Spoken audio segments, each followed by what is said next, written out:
We're now on to the recording, which will cover the next macroeconomic target, which is satisfactory balance of payments. Now, what we mean by this is that we want to overall try to reduce our level of imports and increase our level of exports. When we measure the balance of payments, we measure it through something called the current account. This involves 4 different components. One is trading goods. The next is trade in services. We then have net factor income from abroad, and we also have current transfers. Let me just go through what we mean by these different things first of all.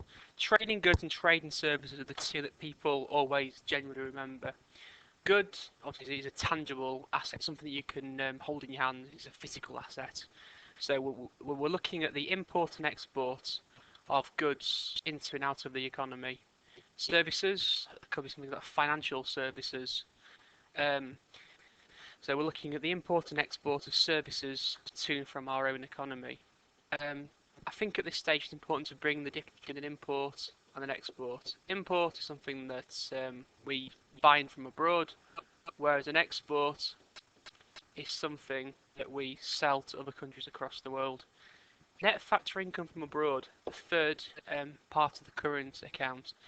Here we're looking at investments abroad compared to investments made by foreign companies or foreign countries in the UK economy.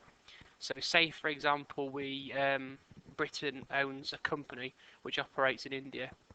The profits that company makes will come back to the UK. That is therefore money coming into our economy. If an American organisation owns a business in Britain, the profits that makes will go abroad, back to America. The current transfers, the last part of the current account, is linked to governments. So it's normally A, so Britain helping out a third world country, for example. That overall on the UK current account, we have a deficit in trading goods. So the value of imports exceeds the value of exports. We also have a deficit. I beg your pardon. We have a surplus in services, which means the value of service exports is greater than the value of service imports. Net factor income from abroad, we also have a positive.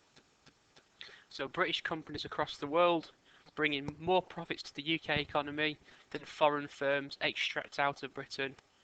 Current transfers, we have a deficit at. We're a rich developed country, so we'd expect to donate money across the world.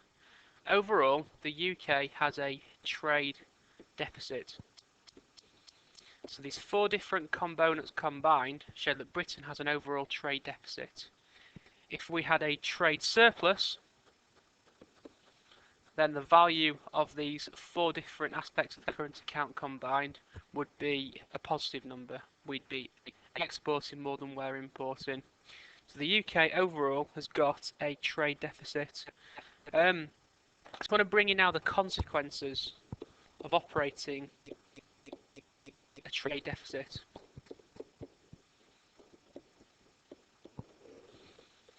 Most obvious one is that imports exceeding exports is an overall leakage from our economy. It's money flowing out. So you could argue it's a loss of GDP. That means there's less money in our own economy to satisfy people's wants and needs. So you could argue that economic welfare might potentially fall. Another problem, you've got impacts on unemployment. We're going to bring something in a minute called deindustrialisation, but at this moment in time, if we're importing more than we're exporting, that's creating unemployment. You've got jobs that could potentially be able to be completed in Britain, which have been completed abroad, which means that foreign country gets the employment at our expense. Another problem is you might potentially become over-reliant on another country. For example, Britain imports a lot of oil from Russia, for example, and gas as well. If they were suddenly to flex their muscles, increase the price, reduce our supply, what could we do about it? We are reliant on that resource. Last part of this topic, I want to think about why we have a trade deficit.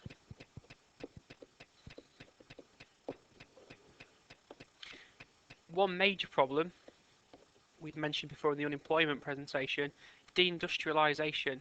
It became cheaper to do things abroad, which meant that lots of manufacturing industries moved abroad. We still need those goods, so rather than export them, we now import them.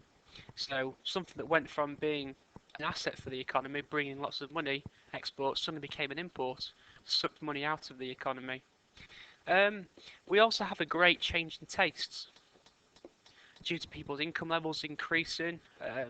The TV invention, for example, people got more exotic taste for different foods from across the world. That means we import more of them goods. We've got a thirst for the best from across the world. That also comes across in services too.